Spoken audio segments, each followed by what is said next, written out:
Imagina só, uma autuação fiscal, tipo, na casa dos milhões, sabe? E um processo trabalhista capaz de travar toda a operação de uma multinacional. E aí você vai ver o motivo de todo esse caos e é porque alguém no RH esqueceu de pregar uma simples folha de papel no mural. Uhum. É exatamente assim que acontece na prática. A legislação simplesmente não perdoa falhas formais, né? Principalmente quando o assunto é a vida, a saúde de quem está ali, no chão de fábrica ou nos escritórios. Sim, e o que muita gestão acaba enxergando como, é só um preciosismo burocrático, na verdade é a principal linha de defesa de uma organização contra acidentes tipo catastróficos, né? E claro, passivos incalculáveis. Com certeza. É por isso que o nosso mergulho profundo de hoje é tão importante. A gente vai dissecar a norma regulamentadora 05, a famosa NR05, usando o texto oficial mesmo, direto do Diário Oficial da União. Exato. A nossa missão aqui é mapear a espinha dorsal da Comissão Interna de Prevenção de Acidentes e de Assédio, a famosa CIPA. E, sabe, pensando na estrutura de uma empresa, eu gosto de ver a CIPA como o sistema imunológico desse organismo corporativo, Nossa, essa analogia é perfeita, bem isso mesmo. né? Porque a comissão precisa detectar as anomalias, os riscos ali no ambiente muito antes que a estrutura inteira adoeça, digamos assim, com uma tragédia.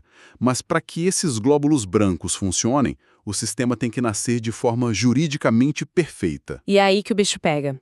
O nascimento desse sistema esbarra num obstáculo enorme para as empresas, que é entender quem realmente é obrigado a for na comissão e qual o tamanho exato dela. O dimensionamento, né? Isso, dimensionamento. Esse é um ponto onde as organizações cometem erros, assim, primários que contaminam o processo eleitoral inteiro depois. Não é baseada só no grau de risco genérico da empresa, como acontece com o CSMT. Para a CIPA, a norma exige o cruzamento de duas informações bem específicas. Você pega a Classificação Nacional de Atividades Econômicas, o CNAE, e cruza com o número de empregados seletistas ali no estabelecimento. Tá, e lendo os quadros I, 2 e 3 da norma, fica bem claro que a lógica tenta agrupar as empresas por similaridade de operação.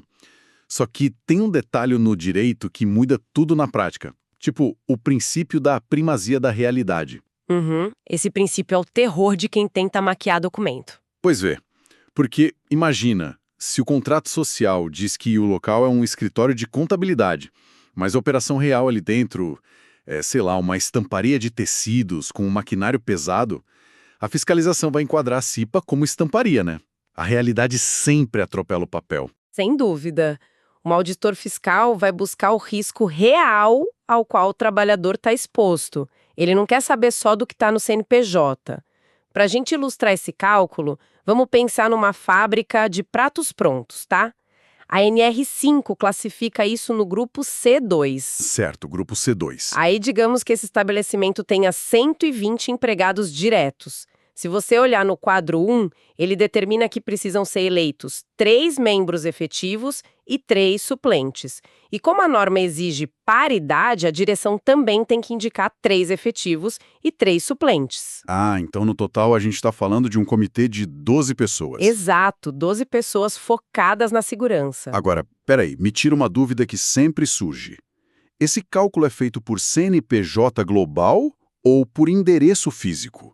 Porque, tipo, se essa fábrica tem uma central de distribuição em outro estado, operando com 20 funcionários, a dinâmica de risco muda totalmente. Muda totalmente, e é por isso que a análise é rigorosamente por estabelecimento. Cada endereço físico tem a sua própria dinâmica, né? Seus próprios riscos, então cada um precisa do seu próprio sistema de defesa. Entendi. Mas e se essa filial não atingir o número mínimo da tabela para formar uma comissão inteira? Fica sem nada?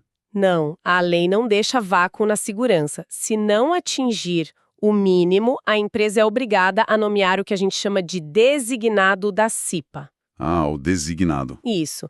É um funcionário que vai receber o treinamento normativo e vai assumir o cumprimento dos objetivos de prevenção naquele endereço. Então não existe essa de ficar desamparado. Bom, e falando em não deixar vácuo, a norma é bem estrita com os prazos para evitar justamente um vácuo de poder na comissão, né?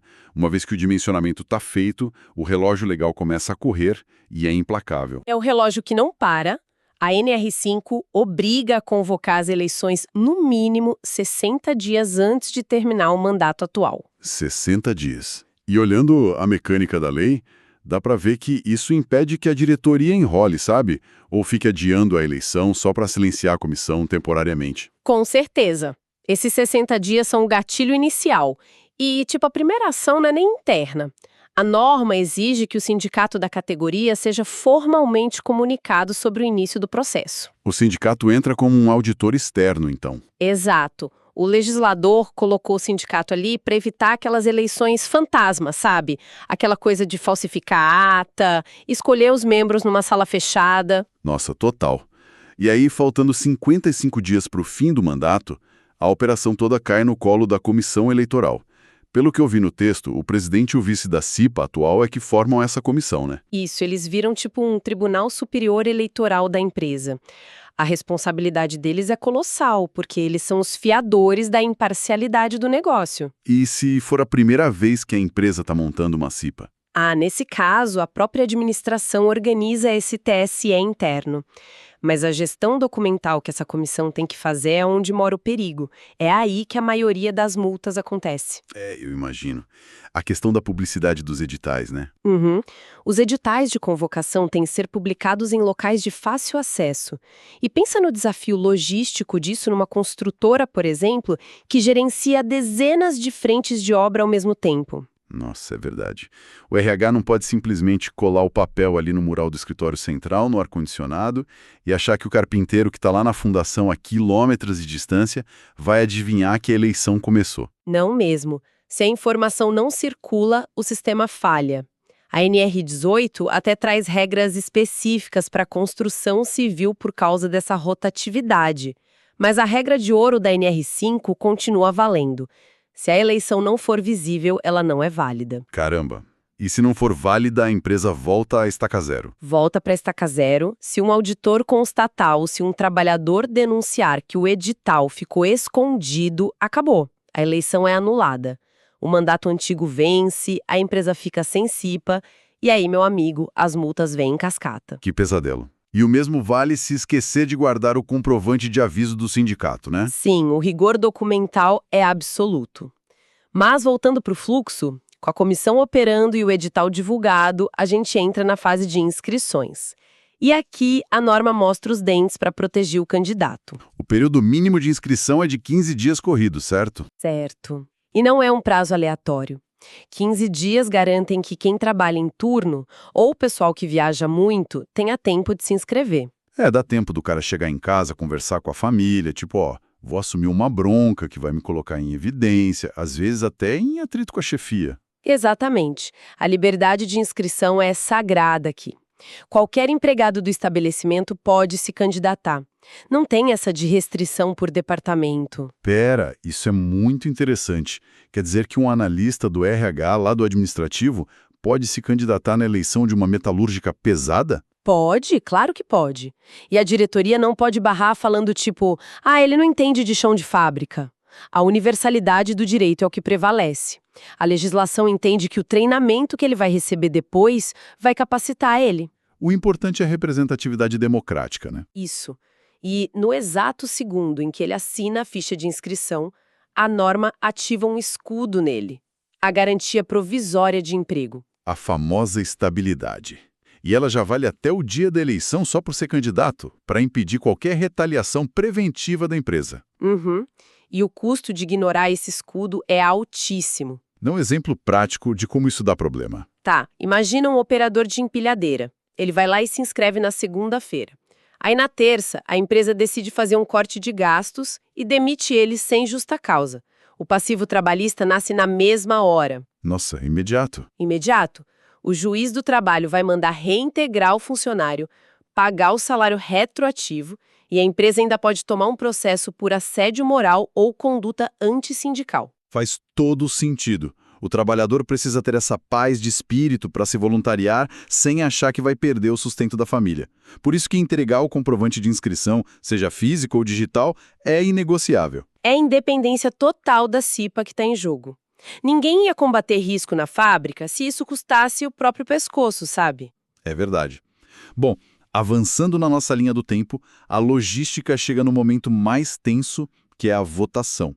Ela tem que acontecer no mínimo 30 dias antes do fim do mandato e o voto é secreto e em dia normal de trabalho. E tem que abraçar todos os turnos. Isso dá uma dor de cabeça imensa em lugares com regime ininterrupto. Tipo hospital. Tipo hospital. Pela NR32, a urna precisa estar lá, acessível para a equipe da madrugada, respeitando área de isolamento, horário de descanso, e até pode usar sistema eletrônico, mas o sigilo tem que ser inviolável. Se a chefia descobrir quem votou em quem, já era. Mas sabe uma coisa que me chamou a atenção lendo o texto oficial? É a regra do quórum. Mais de 50% dos empregados têm que votar. A CIPA não pode ser um clubinho fechado, né? Não, exige legitimação democrática da fábrica inteira. Mas aí vem a dúvida. A minha intuição seria tipo, se deu 45% de participação no fim do dia, ferrou. Joga tudo fora e começa do zero. É isso que acontece? Ah, aí que está a inteligência da norma. Ela não pune o processo inteiro por uma abstenção pontual. Se não bateu 50%, a apuração não acontece, a urna é lacrada e a votação é prorrogada para o dia seguinte. Mentira! Eles aproveitam os votos? Aproveitam. E no segundo dia, a regra flexibiliza. Considerando os votos já depositados, o quórum cai para pelo menos 1/3 dos empregados. É um equilíbrio, sabe? Para a empresa não ficar sem comissão só porque uma parte do pessoal estava apático. Genial. Tá, aí bateu o quórum e a gente vai para a apuração. E aqui a palavra de ordem é transparência. Tem que ser em horário de trabalho, com representante de todo mundo. Nada de contar voto a portas fechadas na sala do gerente. E sobre empate? Porque o senso comum diz que num concurso o mais velho ganha, mas a NR5 usa outro critério, né? Vence quem tem mais tempo de serviço no estabelecimento. Isso é puramente prevencionista. O trabalhador que está há mais tempo ali tem o que a gente chama de memória institucional. Faz sentido. Ele sabe qual máquina dá problema, quais atalhos o pessoal pega na madrugada. Exato. Esse conhecimento empírico vale ouro na hora de prevenir acidente. Então a lei premia esse tempo de casa. Bom, votos contados, atas assinadas. A posse acontece no primeiro dia útil depois do fim do mandato anterior. Mas os eleitos não saem simplesmente com uma prancheta multando todo mundo. Tem o treinamento antes. Ah, o treinamento é vital. É ele que transforma a boa vontade em capacidade técnica real. E olha, o escopo da CIPA expandiu muito. Aquela letra A da sigla agora é de combate ao assédio.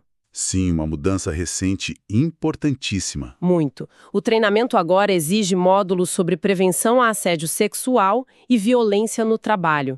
A CIPA não cuida só de EPI e extintor, ela cuida da saúde mental e do ambiente psicossocial da empresa também. E pelo que eu vi, o treinamento ocorre antes da posse, com exceção do primeiro mandato, que pode ser feito em até 45 dias depois, certo? Certinho. E depois da posse começa o mandato de 1 ano, podendo ter uma reeleição. Mas aí, meu amigo, é que entra o tema que mais causa ataque cardíaco nos departamentos jurídicos: a estabilidade. É a garantia provisória de emprego. Ela vai desde o registro da candidatura até 1 ano após o fim do mandato. Mas eu fiquei surpreso ao ler a lei friamente, porque tem uma distinção enorme sobre quem ganha esse escudo. E tem muita empresa que erra feio nisso. Pois é. O funcionário que a empresa indica para ser o representante do empregador, ele não tem essa superestabilidade de 2 anos, né? Não tem. Zero estabilidade. A lei entende que se a empresa indicou, ele já está alinhado com a direção. Ele não vai ser demitido por apontar a falha de segurança que custa caro resolver. Quem precisa do escudo é o eleito, que vai bater de frente com a gerência, pedindo para parar a máquina insegura. Exatamente. A blindagem existe para garantir a independência. Mas aí vem o erro caríssimo que muita gestão comete: achar que o suplente eleito é só uma figura decorativa e não tem estabilidade. Nossa, e ele tem as mesmas garantias, né? As mesmíssimas, a jurisprudência pacífica nisso. Demitir suplente sem justa causa é pedir para pagar reintegração e indenização pesada. E essa blindagem também proíbe transferir o cara de filial para esvaziar o poder dele? Tipo, o cipeiro está incomodando muito, vamos mandar ele lá para outro estado. Não pode. A NR5 bloqueia isso. É vedada a transferência sem a anuência do membro. Se ele não assinar concordando, é ilegal e o juiz reverte rapidinho como assédio moral. Que fantástico, mas acho legal fazer uma ressalva aqui. A lei protege contra demissão arbitrária. Se o contrato for por prazo determinado, tipo contrato de experiência ou obra certa, o fim do contrato não é demissão arbitrária, certo? Muito bem lembrado.